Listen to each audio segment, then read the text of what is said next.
बंधुत्व एवं न्याय की शिक्षा देने वाले महाकारुणिक तथागत गौतम बुद्ध इस शिक्षा का पूरे संसार में प्रचार प्रसार करने वाले महान सम्राट अशोक, सामाजिक क्रांति के जनक महामानव ज्योतिबा फुले,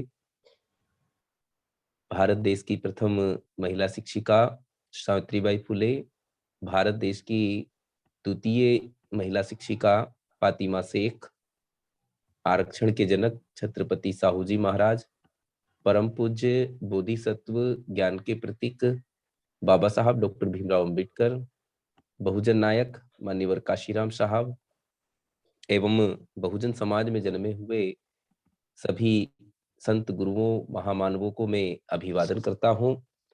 और आज की सभा में उपस्थित सभी अध्यक्ष महोदय, संचालक महोदय और सभी कार्यकर्ता गणों को जय भीम, नमो बुद्धाय। जैसा कि हमने पिछले बुधवार को जिसे उन्होंने अस्वीकार किया, ये चैप्टर हम पढ़ चुके थे। आज हम जिसे उन्होंने परिवर्तित किया ये पढ़ेंगे। उन्होंने कार्य कारण के महान नियम को उसके उपसिद्धांतों सहित प्रतीत्य समुत्पाद रूप में मान्य ठहराया। यानी जो कार्य कारण के जो महान नियम हैं उसको तथागत गौतम बुद्ध ने प्रतीत्य समुत्पाद के रूप में माना या ठहराया। उन्होंने जीवन के निराशाजनक भाग्यवादी दृष्टिकोण का खंडन किया। यानी जीवन के जो निराशाजनक हैं या भाग्यवादी हैं, ऐसा जो दृष्टिकोण है उसका उन्होंने खंडन किया। और साथ ही इस मूर्खतापूर्ण दृष्टिकोण का भी खंडन किया कि किसी ईश्वर ने पहले से निश्चित कर दिया था कि मनुष्य और संसार के साथ क्या घटित होना है।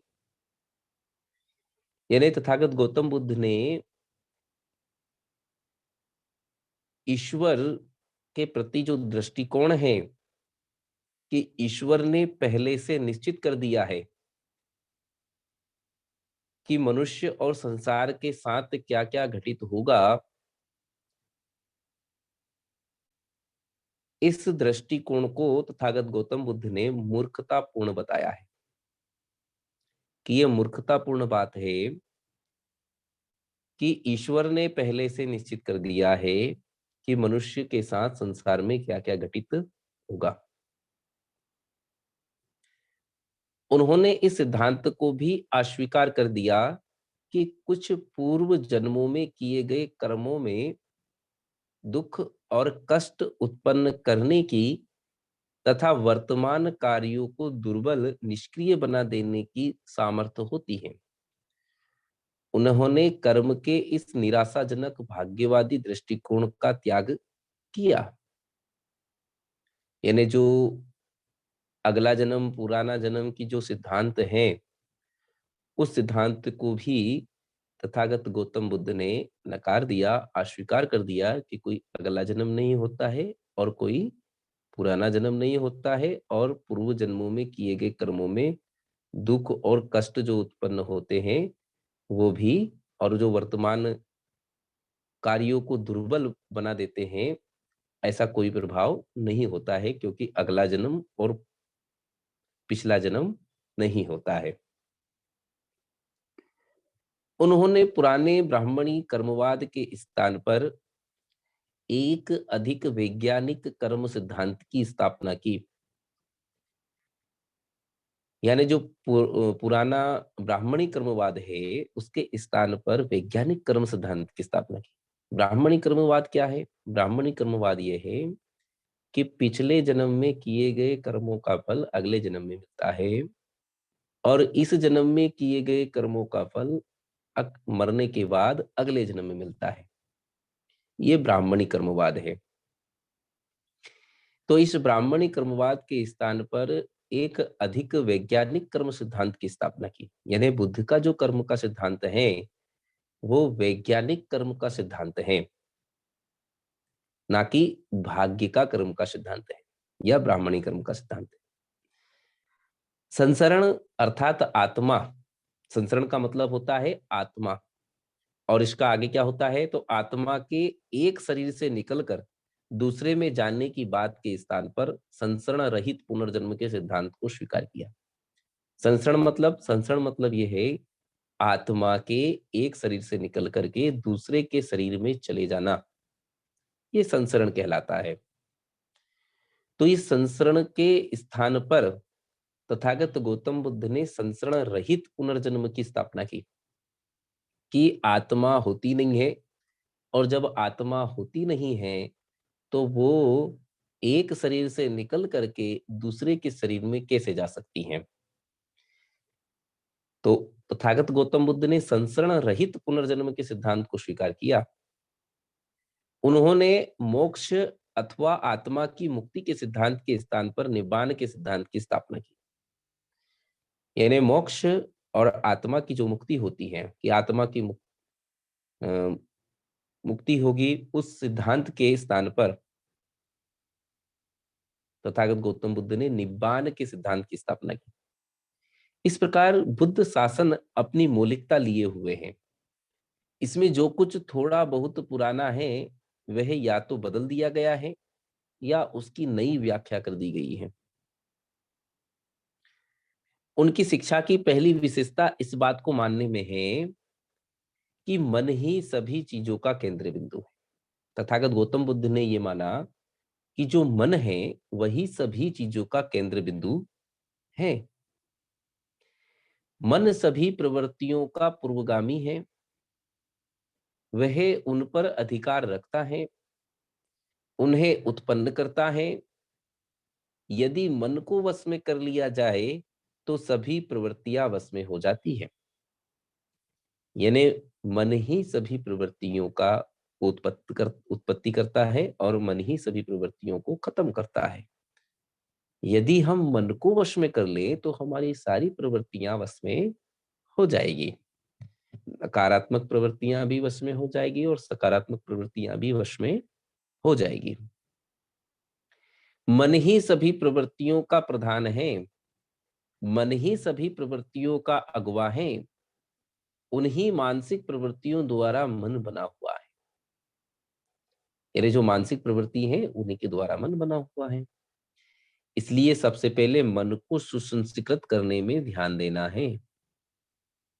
उनकी शिक्षाओं की दूसरी विशेषता यह है कि मन ही उन सब अच्छाइयों और बुराइयों का मूल स्रोत है जो हमारे भीतर उत्पन्न होती हैं और जिनका हमें शिकार होना पड़ता है।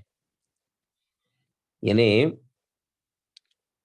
मन ही उन सब अच्छाइयों और बुराइयों का मूल स्रोत है। यानी मन ही हमसे अच्छा काम करवा लेता है और मन ही हमसे बुरा काम भी करवा लेता है।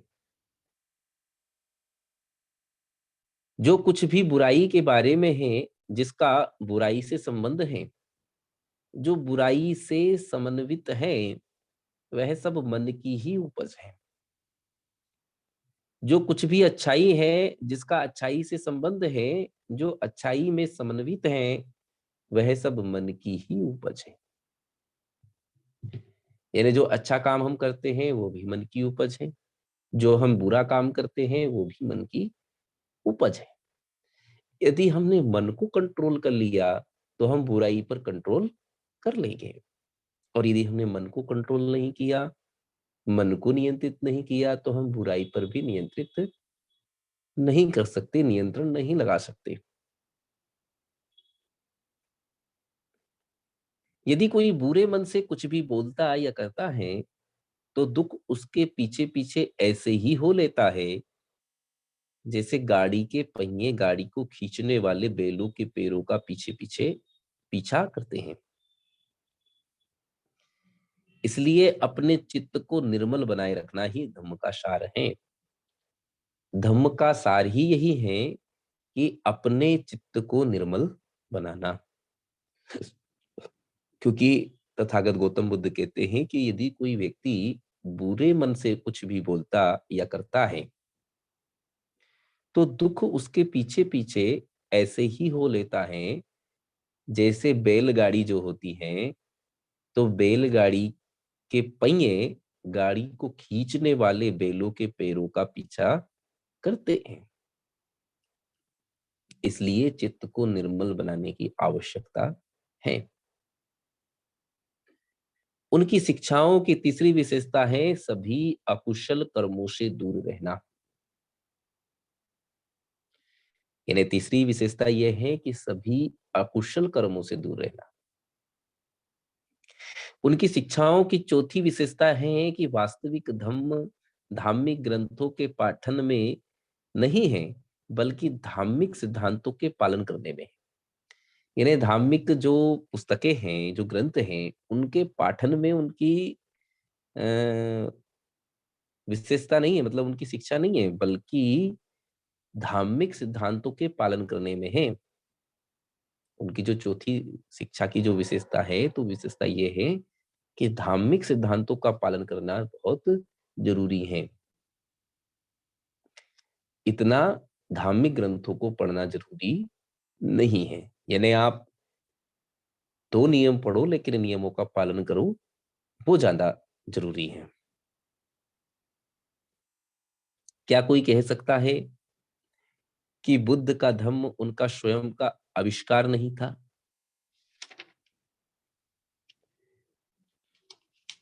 इसके बाद आता है धम्म दीक्षा का संगठित कार्य, पहला भाग, बुद्ध और उनका महान कार्य। धम्मोपदेश देना चाहिए अथवा नहीं। संबुद्धि प्राप्त करने के पश्चात और अपना मार्ग निश्चित कर लेने के बाद बुद्ध के मन में एक संदेह पैदा हुआ, क्या उन्हें आगे बढ़कर अपने सिद्धांत का धम्मोपदेश देना चाहिए अथवा अपने पूर्ण ज्ञान में ही स्वयं को समर्पित रखना चाहिए? उन्होंने अपने मन में कहा, निसंदेह मैंने एक नया सिद्धांत पा लिया है, लेकिन एक सामान्य मनुष्य के लिए उसे स्वीकार करना और उसका अनुकरण करना कठिन है।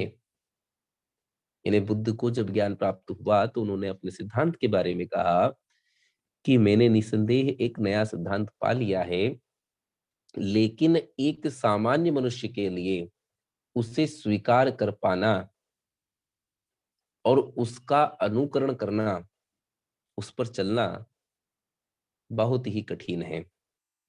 बुद्धिमानों तक के लिए यह अति सूक्ष्म है। लोगों के लिए अपने आप को ईश्वर और आत्मा के माया जाल से मुक्त कर पाना कठिन है। लोगों के लिए बलि यज्ञ इत्यादि अनुष्ठानों और धार्मिक संस्कारों को छोड़ पाना कठिन है। लोगों के लिए ब्राह्मणी कर्मवाद को त्याग पाना कठिन है। लोगों के लिए आत्मा की नित्यता में अपने विश्वास को छोड़ पाना और मेरे इस सिद्धांत को मानना भी कठिन है कि आत्मा का कहीं कोई स्वतंत्र अस्तित्व नहीं है और मरने के बाद भी यह नहीं रहती है। मनुष्य स्वार्थ रत है और वह इसी में मजा और आनंद लेता रहता है। लोगों के लिए मेरे न्याय संगत सिद्धांत को स्वार्थपरता के ऊपर रहकर स्वीकार कर पाना कठिन है। यानी तथागत गौतम बुद्ध ने कहा कि मनुष्य जो होता है वो स्वार्थ रत रहता है, स्वार्थी होता है और वो अपने स्वार्थ में ही मजा और आनंद लेता रहता है। इसलिए बुद्ध को ये चिंता थी कि मेरे न्यायगत सिद्धांत को स्वार्थपरता के ऊपर रहकर स्वीकार कर पाना कठिन है। यदि मैं अपने सिद्धांत का उपदेश दूं और दूसरे इसे समझ ना सके अथवा इसका गलत अर्थ लगा ले और इसे स्वीकार ना करे अथवा स्वीकार करके तदनुसार आचरण ना कर सके, यानी मान लो कोई स्वीकार तो कर ले लेकिन आचरण ना कर सके, तो इससे दूसरों को भी व्यर्थ की थकावट होगी और मुझे भी व्यर्थ की परेशानी होगी। मैं संसार से दूर रहकर एक परिव्राजक का ही जीवन क्यों ना बिताऊं, बुद्ध ने ये सोचा कि मैं संसार से दूर रहकर एक परिव्राजक का ही जीवन क्यों ना बिताऊं और स्वयं को और अधिक परिपूर्ण बनाने के लिए अपने इस सिद्धांत का उपयोग करूं। यानी अपने आप को परिपूर्ण बनाने के लिए मेरे इस सिद्धांत का उपयोग करूं। उन्होंने मन ही मन प्रश्न किया, मैं कम से कम अपना कल्याण तो कर ही सकता हूं। इस प्रकार विचार करने पर बुद्ध का मन धम्मोपदेश करने की ओर नहीं, निष्क्रियता की ओर मुड़ गया। यानी जब बुद्ध ने इस पर विचार किया तो धम्मोपदेश करने की तरफ नहीं मुड़ा, बल्कि उनका मन निष्क्रियता की ओर बढ़ गया। तब यह जानकर कि बुद्ध के मन में क्या विचार उठ रहे हैं, सहमपति ने सोचा, वास्तव में संसार का नाश होने जा रहा है। वास्तव में संसार विनाश को प्राप्त होने वाला है। यदि सम्यक संबुद्ध निष्क्रिय हो जाते हैं और अपना धर्मोपदेश नहीं देते हैं, यानी सम्यक संबुद्ध निष्क्रिय हो जाते हैं और अपना धर्मोपदेश नहीं देते हैं, तो संसार जो है विनाश को प्राप्त हो जाएगा, संसार का नाश हो जाएगा। इस प्रकार चिंतित होकर सहमपति अपना प्रदेश छोड़कर बुद्ध के पास आए। अपने वस्त्र को एक कंधे पे रखकर वह नीचे झुके और हाथ जोड़कर बोले, आप अब सिद्धार्थ गौतम नहीं हैं, आप बुद्ध हैं। आप सम्यक संबुद्ध हैं, आप तथागत हैं। आप संसार को प्रबुद्ध करना कैसे अस्वीकार कर सकते हैं? आप गलत मार्ग पर चल रहे हैं, लोगों की रक्षा करना कैसे अस्वीकार कर सकते हैं? बहुत से प्राणी हैं जो मलिनता से भरे हैं और धम्मोपदेश ना सुनने के कारण पतित हो रहे हैं। यह सहमपति ने तथागत गौतम बुद्ध से कहा। सहमपति ने आगे कहा, तथागत, आप जानते हैं कि प्राचीन काल में लोगों के बीच एक पुराना दोषपूर्ण ब्राह्मणी धर्म पैदा हुआ था, जिसमें बहुत बुराइयां थी। तथागत, क्या अब आप उन लोगों के लिए अपने अमर सिद्धांत के द्वार नहीं खोलेंगे? जैसे कोई एक पथरीले पर्वत के शिखर पर खड़ा हुआ अपने चारों ओर नीचे खड़े हुए लोगों को देखता है, उसी तरह से प्रज्ञा के शिखर पर पहुंचे हुए दुख मुक्त तथागत नीचे की ओर उन लोगों की ओर देखे जो दुख के सागर में डूबे हुए हैं। है नायक, है युद्ध विजेता, है सार्थवाह, है जन्म चक्र से मुक्त, संसार की ओर अग्रसर हो और उससे विमुख ना हो। है तथागत, आप अपने करुणामयी स्वभाव से मनुष्यों को सद्धम्म का उपदेश दें। बुद्ध ने उत्तर दिया, शहमपति, यदि मैंने धम्मोपदेश देने का संकल्प नहीं किया तो इसका कारण यह है कि मैंने उत्पीड़न का अनुभव तो किया है, किंतु मेरे धम्म सिद्धांत को लोग समझ नहीं पाएंगे। ये जानकर कि संसार में इतना अधिक दुख है, बुद्ध ने ये अनुभव किया कि सन्यासी की तरह हाथ पर हाथ रखे बैठे रहना और स्थिति को यथावत रहने देना उनके लिए ठीक ना होगा। इन्हें बुद्ध ने जब उनकी सहमपति की बातें सुनी तो बुद्ध ने ये अनुभव किया कि सन्यासी की तरह हाथ पर हाथ रखे बैठे रहना और स्थिति को यथावत बने रहने देना उनके लिए ठीक ना होगा। उन्होंने तपश्चर्या को व्यर्थ पाया। संसार से भाग खड़े होना बेकार था। एक तपस्वी के लिए भी संसार से भाग खड़े होना संभव नहीं है। उन्होंने अनुभव किया कि संसार से भाग खड़े होना आवश्यक नहीं है। आवश्यकता इस बात की है कि संसार को बदलकर इसे और अच्छा बनाया जाए। यानी संसार से भाग खड़े होना ठीक बात नहीं है। आवश्यकता किस बात की है? आवश्यकता इस बात की है कि संसार को बदलकर इसे और अच्छा बनाया जाए। बुद्ध ने अनुभव किया कि उन्होंने संसार का त्याग इसलिए किया था कि वहां इतना अधिक संघर्ष है, जिसके परिणाम पीड़ा और दुख हैं, और जिनका उनके पास कोई इलाज नहीं था। यदि वह सद्धम्म के प्रचार से संसार के कष्ट और दुख को दूर कर सकते हैं, तो यह उनका कर्तव्य है कि वह संसाराभिमुख होकर उसकी सेवा करे और निष्क्रियता की मूर्ति बनकर चुपचाप ना बैठे रहे। इसलिए बुद्ध ने सहमपति का निवेदन स्वीकार किया और संसार को सद्धम्म का धम्मोपदेश देने का निश्चय किया।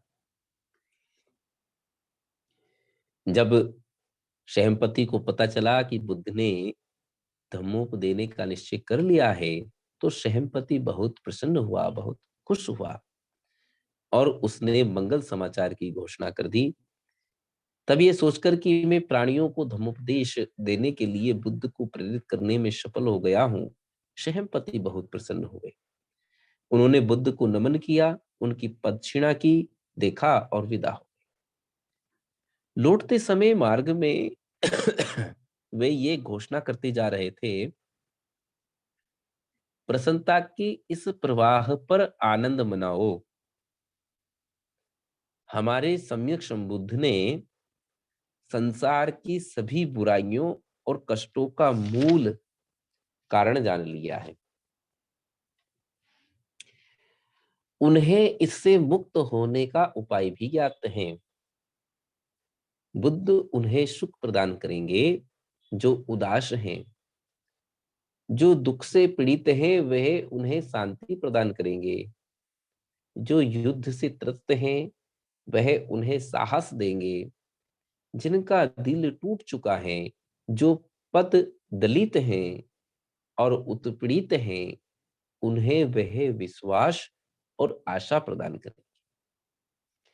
आप लोग जिन्हें जीवन के कष्टों को सहन करना पड़ता है, आप लोग जिन्हें अस्तित्व के लिए संघर्ष करना पड़ता है, आप लोग जो न्याय के लिए ललायित रहते हैं, अब प्रसन्नता के इस समाचार पर आनंद मनाएं।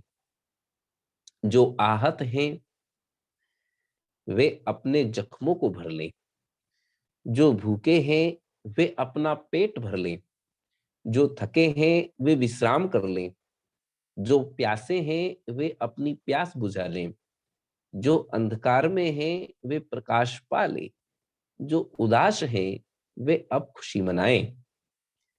बुद्ध के सिद्धांत में मैत्री है, जो उन असहाय लोगों को अपना बनाने की इच्छा उत्पन्न करती है, जिनका कोई नहीं है। उनका उत्थान करने के लिए उत्कट इच्छा पैदा होती है।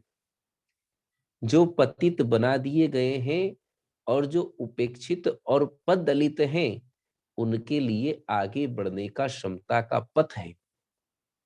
उनका संबंध, उनका सद्धम्म सिद्धांत न्यायसंगत है, और उनका उद्देश्य है पृथ्वी पर सद्धम्म यानी कि निर्मलता का साम्राज्य स्थापित करना। उनका सद्धम्म सिद्धांत एक सत्य है, संपूर्ण सत्य, जो सत्य के अतिरिक्त और कुछ नहीं, केवल सत्य ही सत्य है। धन्य है सम्यक संबुद्ध, क्योंकि उनका पथ तर्क का पथ है और वह अंधविश्वासों से मुक्ति का मार्ग है। यानी उनका मार्ग क्या है? तो उनका मार्ग है अंधविश्वासों से मुक्ति का मार्ग। और उनका पथ कौन सा है? तो तर्क का पथ है। धन्य है वह सम्यक संबुद्ध जो मध्यम मार्ग का धम्मोपदेश करते हैं। धन्य है वह सम्यक संबुद्ध जो सद्धम्म का धम्मोपदेश करते हैं। धन्य है वह सम्यक संबुद्ध जो शांतिप्रद निब्बान का धम्मोपदेश देते हैं। धन्य है वह सम्यक संबुद्ध जो मैत्री, करुणा और भाईचारे की शिक्षा देते हैं, ताकि संपर्क में आने वाले प्रत्येक मनुष्य को निब्बान प्राप्ति में सुविधा हो। दो तरह की धम्म दीक्षा। बुद्ध की धम्म प्रचार की योजना में धम्म दीक्षा के दो अर्थ हैं। पहली भिक्खु संघ की दीक्षा, दूसरी उपासक के रूप में गृहस्थ की दीक्षा अथवा बौद्ध धम्म के साधारण अनुयायी की दीक्षा। चार बातों को छोड़कर शेष में भिक्खु और उपासक के जीवन मार्ग में कोई अंतर नहीं है। ये चार बातें छोड़ दी जाए तो भिक्खु और उपासक के जीवन मार्ग में कोई अंतर नहीं है, एक जैसा मार्ग है। एक उपासक गृहस्थ बना रहता है, एक भिक्खु गृह त्यागी परिव्राजक बन जाता है। उपासक और भिक्खु दोनों के लिए अपने जीवन में कुछ नियमों का पालन करना अनिवार्य है। भिक्खु के लिए वे संकल्प हैं और उनका उल्लंघन करना दंडनीय है। उपासक के लिए वे केवल निर्देश यानी शील है, जिनका उसे अपनी सामर्थ्य के अनुसार अनिवार्य रूप से पालन करना चाहिए। एक उपासक संपत्ति रख सकता है, एक भिक्खु कोई संपत्ति नहीं रख सकता। एक उपासक बनने के लिए किसी संस्कार की आवश्यकता नहीं है, एक भिक्खु बनने के लिए उपसंपदा संस्कार आवश्यक है। बुद्ध ने दीक्षा के लिए आने वालों को उनकी इच्छा के अनुसार ही उन्हें उपासक अथवा भिक्खु बनाया। यानी जिसकी इच्छा थी उपासक बनने की उनको उपासक बनाया, और जिनकी इच्छा थी भिक्खु बनने की उनको भिक्खु बनाया। एक उपासक जब चाहे भिक्खु बन सकता है, एक भिक्खु उस स्थिति में भिक्खु नहीं रहता जब वह अपने मुख्य संकल्पों का उल्लंघन करता है या जब वह स्वेच्छा से संघ की सदस्यता का त्याग कर देता है। यह नहीं समझना चाहिए कि बुद्ध ने केवल उन्हें ही दीक्षित किया जिनके नाम आगे के पृष्ठों में आए हैं। कुछ उदाहरण चुने गए हैं जो केवल यह दिखाने के लिए हैं कि अपने संग में दीक्षित करने अथवा अपने सद्धम्म का धम्मोपदेश देने के संबंध में बुद्ध किसी की जाति अथवा उसके स्त्री या पुरुष होने में कोई अंतर नहीं करते थे।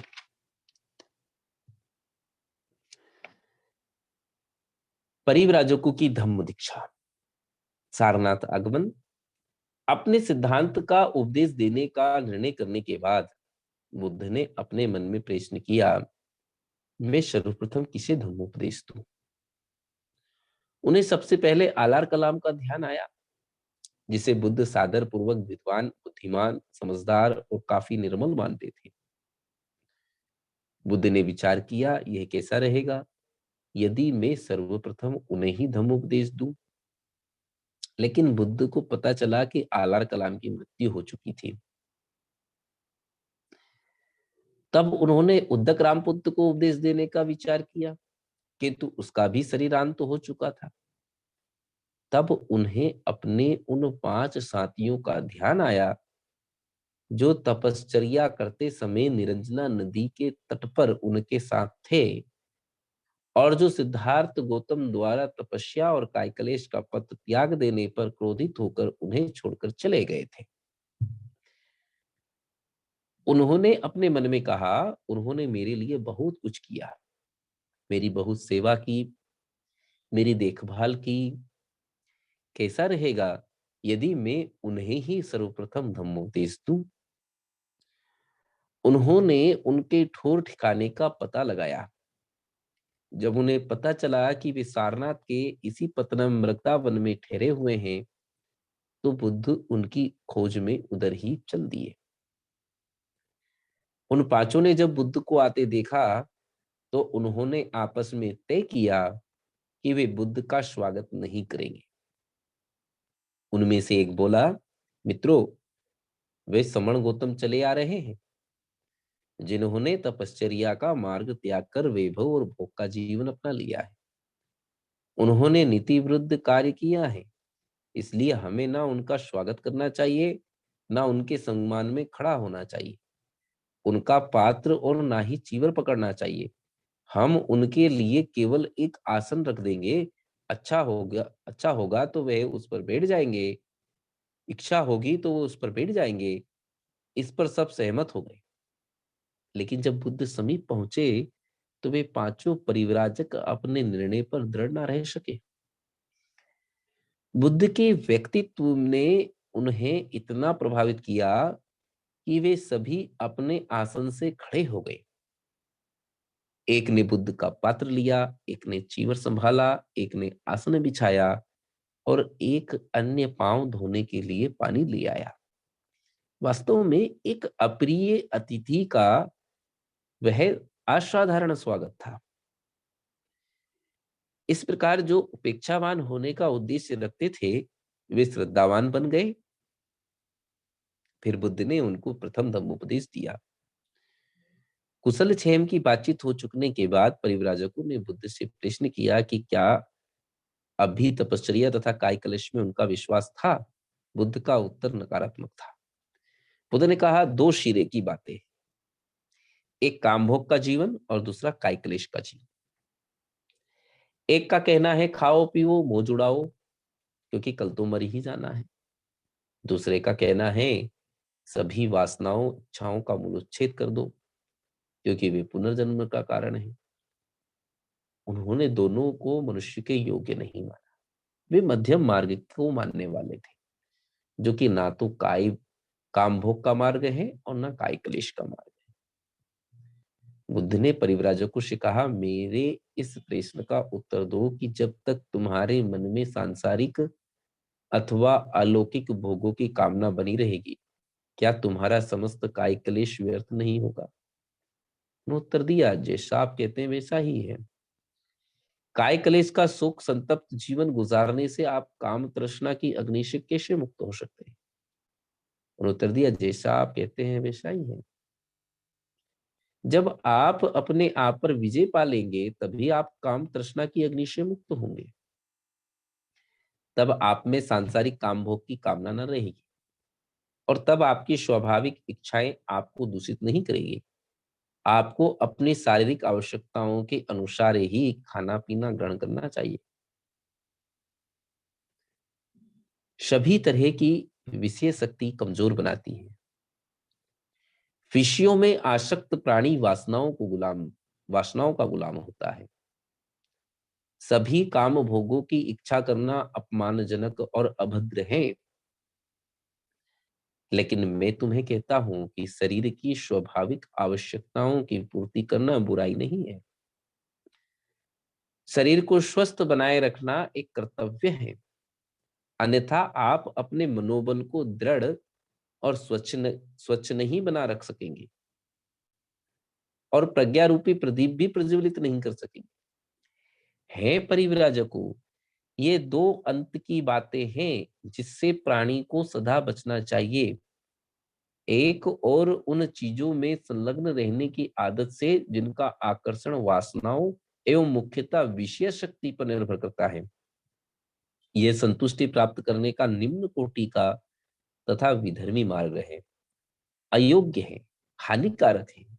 तथा दूसरी ओर आदत के अनुसार इसका अभ्यास तपश्चर्या अथवा कायकलेश जो दुखदाई है, अयोग्य है तथा हानिकर है।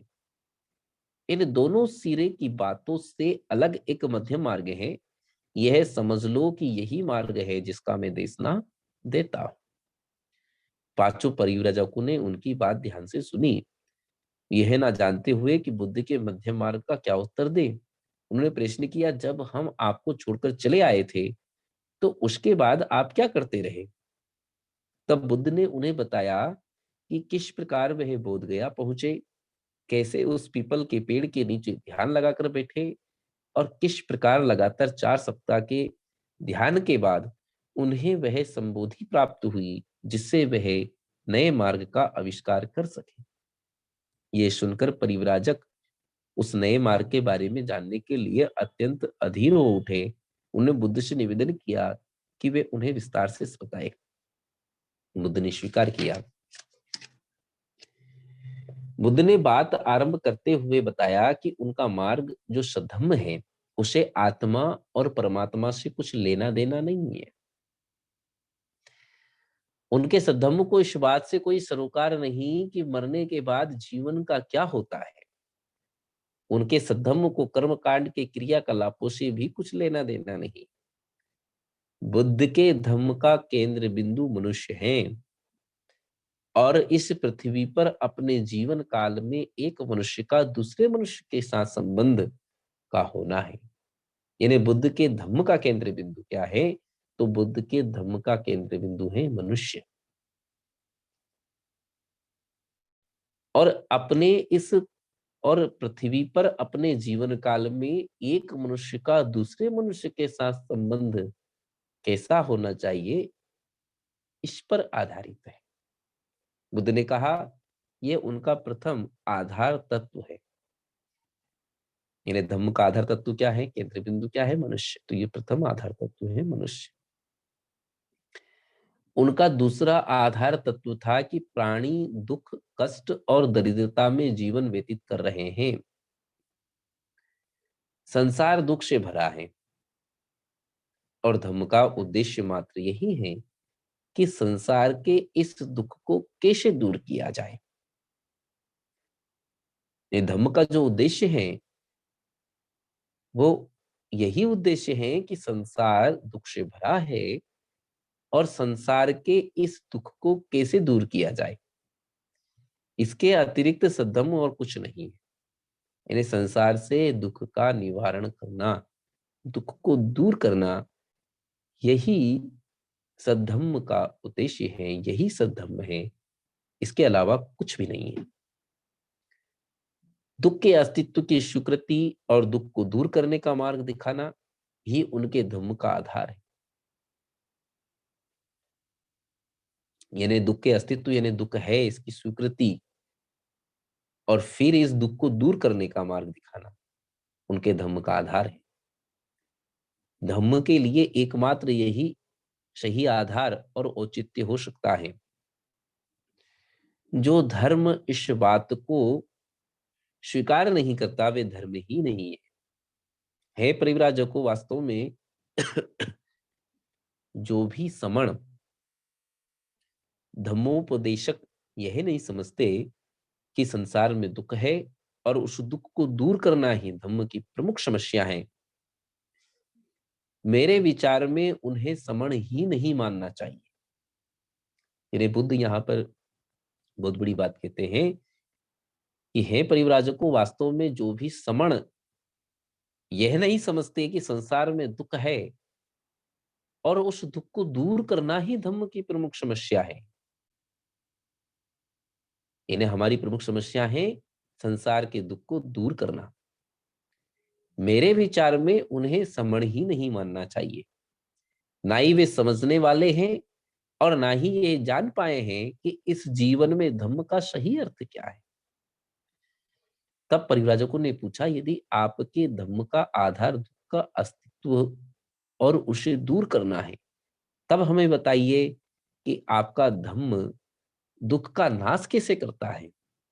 तब बुद्ध ने उन्हें समझाया कि उन्हें धम्म के अनुसार यदि हर मनुष्य पवित्रता के पथ पर चले, दूसरा धम्म परायणता के पथ पर चले, तीसरा सील मार्ग पर चले, तो इससे सभी दुख का अंत हो जाएगा।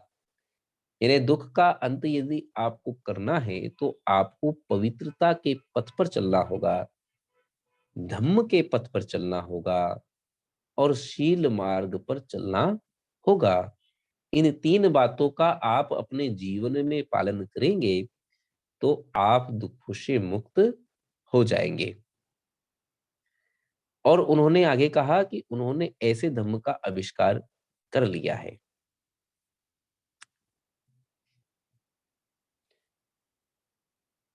बुद्ध का प्रथम धम्मोपदेश क्रमशः निर्मलता का पथ।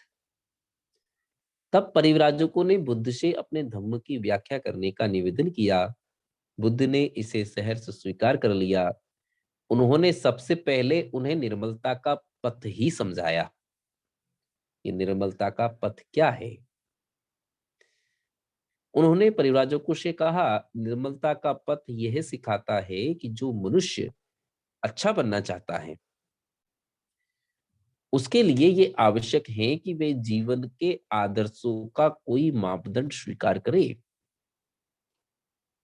यानी जो भी अच्छा मनुष्य बनना चाहता है वो जीवन के आदर्शों का कोई मापदंड स्वीकार करे कि भाई जीवन के ये आदर्श है, ये हमारे मापदंड है, इन मापदंडों को हम कभी नहीं तोड़ेंगे, तब वह मनुष्य अच्छा बन सकता है। मेरे निर्मलता के पद के अनुसार अच्छे जीवन आदर्श के 5 मान्य मापदंड हैं। किसी को हताहत व हिंसा ना करना, चोरी ना करना अर्थात दूसरे की चीज को अपनी ना बना लेना, व्यभिचार ना करना, झूठ ना बोलना और नशीली वस्तुओं का सेवन ना करना। मेरा कहना है कि हर मनुष्य के लिए इन 5 शीलों को स्वीकार करना परम आवश्यक है, क्योंकि हर मनुष्य के लिए जीवन का कोई मापदंड होना चाहिए जिससे वह अपने कुशल अकुशल कर्म, अच्छाई बुराई को माप सके। और ये सिद्धांत मेरी शिक्षाओं के अनुसार जीवन की अच्छाई बुराई के मापदंड है। संसार में हर जगह पतित गिरे हुए लोग होते हैं। इन्हें तथागत गौतम बुद्ध कहते हैं कि संसार में हर जगह गिरे हुए लोग होते हैं, लेकिन पतित 2 तरह के होते हैं। एक पतित तो वे होते हैं जिनके जीवन का कोई मापदंड होता है, यानी जिनके जीवन का मापदंड होता है वो भी पतित होते हैं। दूसरे पतित वे होते हैं जिनके जीवन का कोई मापदंड ही नहीं। जिस पतित के जीवन का कोई मापदंड नहीं होता, वह यह नहीं जानता कि वे पतित हैं। परिणाम स्वरूप वह हमेशा पतित ही रहता है। दूसरी ओर जिस पतित के जीवन का कोई मापदंड होता है, वह अपनी पतितावस्था से ऊपर उठने का प्रयत्न करता है। ऐसा क्यों? इसका उत्तर यही है कि वह जानता है कि वह पतित है, गिरा हुआ है। मनुष्य के जीवन को नियमित करने के लिए मापदंड के होने और ना होने में यही अंतर है। मनुष्य का स्तर से नीचे गिर जाना इतनी बड़ी बात नहीं है जितनी कि किसी स्तर का अभाव होना। यानी मनुष्य के जीवन में यदि स्तर है और वो गिर गया है तो वो उस स्तर को पुनः पालेगा। लेकिन यदि उसके जीवन में स्तर का अभाव है तो वो उस पतितपन से ऊपर नहीं उठ पाएगा। है परिव्राजको, तुम पूछ सकते हो कि इन 5 शीलों, शीलों मतलब आदर्शों का जीवन के मापदंड के रूप में स्वीकार किया जाना क्यों अच्छा है। इस प्रश्न का उत्तर तुम्हें स्वयं ही मिल जाएगा यदि तुम अपने से ही यह प्रश्न पूछो, क्या ये 5 शील आदर्श व्यक्ति के लिए कल्याणकारी है? साथ ही तुम यह भी पूछो, क्या ये 5 शील आदर्श सामाजिक कल्याण को प्रोत्साहित करते हैं? यदि इन दोनों प्रश्नों का तुम्हारा उत्तर सकारात्मक है तो इसका अर्थ है कि मेरे निर्मलता के पथ के ये 5 शील आदर्श जीवन के सच्चे मापदंड के रूप में मानने योग्य है। तो टाइम हो गया है, आज के लिए इतना ही। आगे हम अष्टांगिक मार्ग या सम्यक मार्ग, इसके बारे में अगले बुधवार को पढ़ेंगे। आप सभी ने ध्यानपूर्वक सुना, इसलिए आप सभी का बहुत बहुत साधुवाद, बहुत बहुत मंगल कामनाएं। जय भीम, नमो बुद्धाय।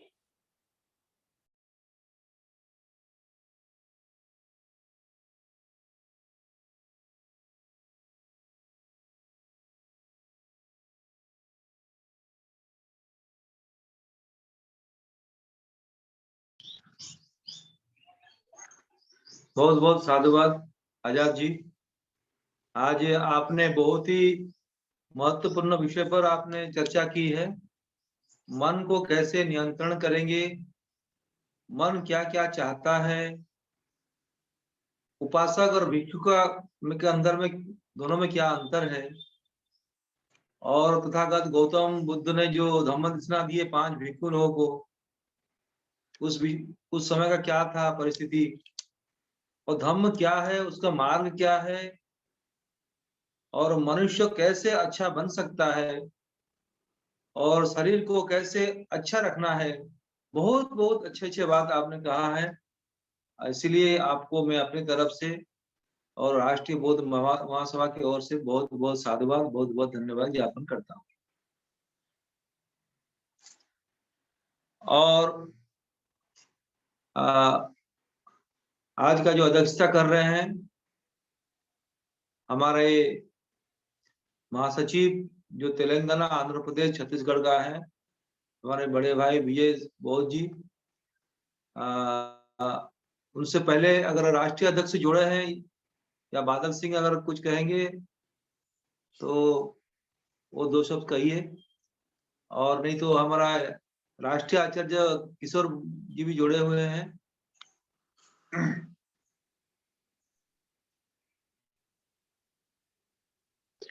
जी, अध्यक्ष जी को ही बुलवा दीजिए। जी जी जी। हमारे राष्ट्रीय बौद्ध महासभा की महासचिव आदरणीय विजय बोस जी, जो तेलंगाना, आंध्र प्रदेश और छत्तीसगढ़ का प्रभारी है, मैं उन्हीं को आमंत्रण करता हूं कि वो अध्यक्षता अपना विचार रखें। अध्यक्ष महोदय नहीं जुड़े हैं। नहीं जुड़े हुए। चलो, मान्य बादल सिंह बॉस साहब से करा दो समापन। जी जी जी। तो हमारे आरबीएम की जो वर्किंग प्रेसिडेंट है सम्मानीय बादल सिंह बोस जी को मैं अनुरोध करता हूं कि वो आज का जो अध्यक्ष भी वो किए हैं, वो अध्यक्षता के विषय पर अपना विचार रखें।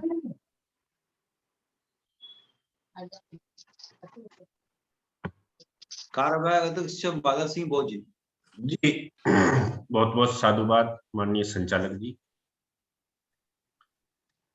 करुणा के महासागर तथागत गौतम बुद्ध, सभी महामानव, संस्था के संस्थापक माननीय धर्म प्रकाश भारती साहब, हमारे मार्गदर्शक आचार्य इंजीनियर किशोर बोस साहब, आज के वाचनकार सम्यक जीवी आजाद बोस जी, संचालक महेश्वर सन जी, अध्यक्ष विजय बोस जी और समस्त वरिष्ठ और सभी जुड़े हुए साथियों को सादर नमोदता।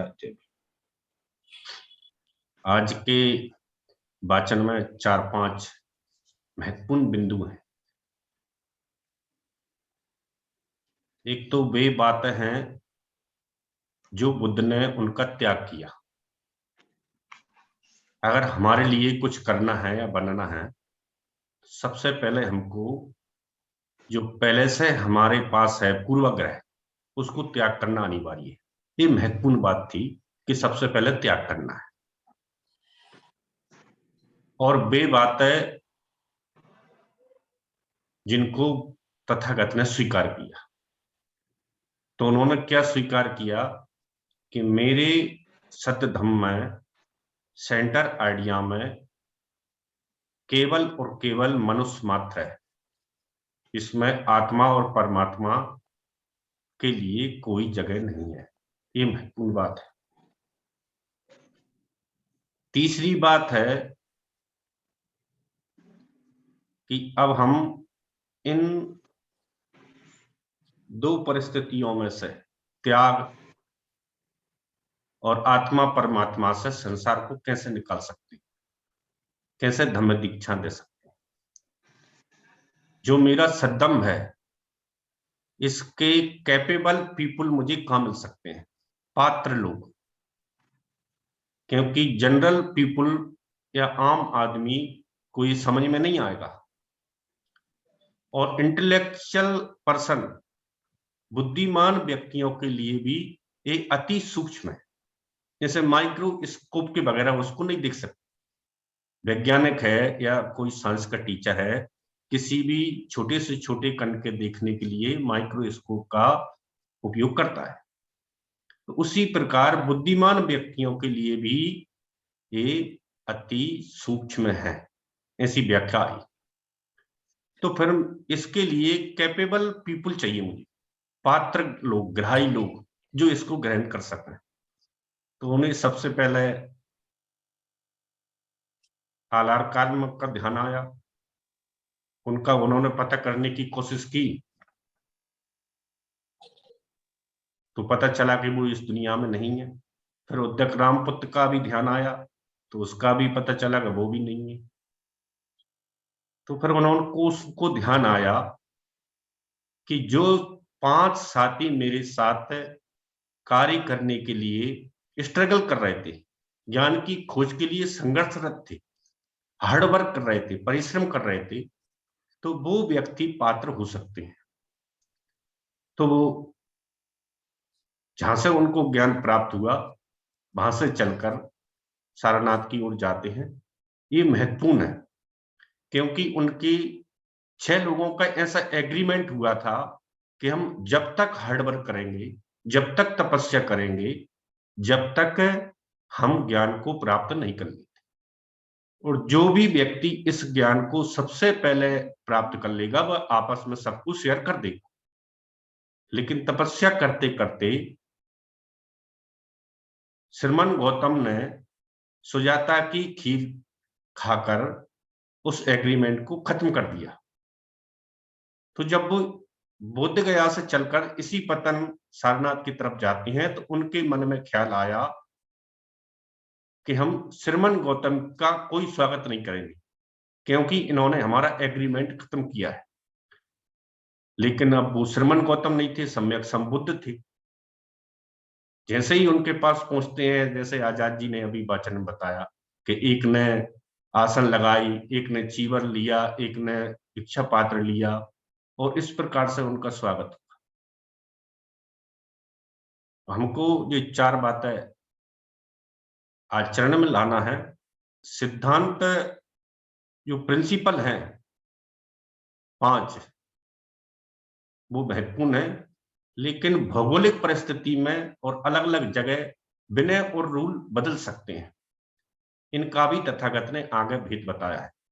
एक और महत्वपूर्ण बात इसमें आई है, उनको विषाद योग हुआ कि ज्ञान देना है अथवा नहीं देना है, इस पर मेरा राइट्स है, पूर्ण अधिकार है, मैं दूं अथवा नहीं दूं। तो एक इसमें कैरेक्टर आया है संपाति ब्रह्मा। अब कुछ लोगों का ऐसा भ्रम हो जाता है कि ये वही ब्रह्मा विष्णु महेश वाले 3 गॉड्स त्रिदेव में से ब्रह्मा तो नहीं है। तो इसका आगे चल के असबलायन सूक्त में एक अलग से हमको देखने को मिलेगा कि असबलायन ने उनसे कहा है कि हम ब्रह्मा के औरस पुत्र हैं और इसकी संतान है, तो हम सर्वश्रेष्ठ हैं।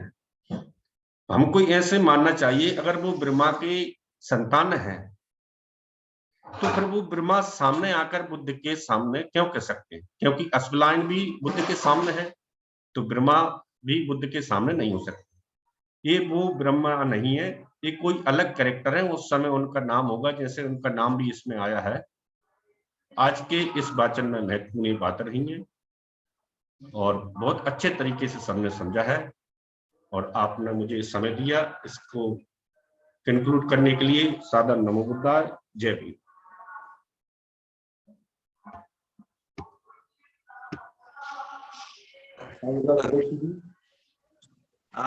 आज का जो मीटिंग है उसका जो अंतिम कार्यक्रम है सभ्यता के लिए हम लोग चलेंगे अंतिम। तो मैं आप सभी को मन शांत करके हाथ जोड़ के सभ्यता करने के लिए आग्रह करता हूँ। सभ्य सत्ता सुखी होन्तु, सभ्ये होन्तु चखे मिनु, सभ्ये भद्राणि पश्यन्तु, मा किञ्चित् दुःखमागमात्। सभ्ये सत्ता सुखी होन्तु, सभ्ये होन्तु चखे मिनु, सभ्ये भद्राणि पश्यन्तु, मा किञ्चित् दुःखमागमात्।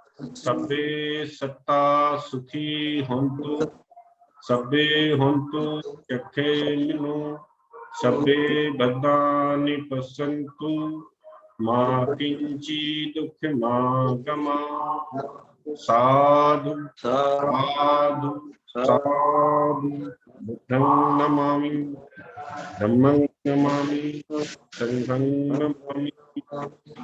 सबका मंगल हो, सबका कल्याण हो, सबका मंगल हो। आज का धन्यवाचन यहीं पर आज खत्म होता है। आप सभी को सप्रेम जय भीम, ना उदय। जय भीम।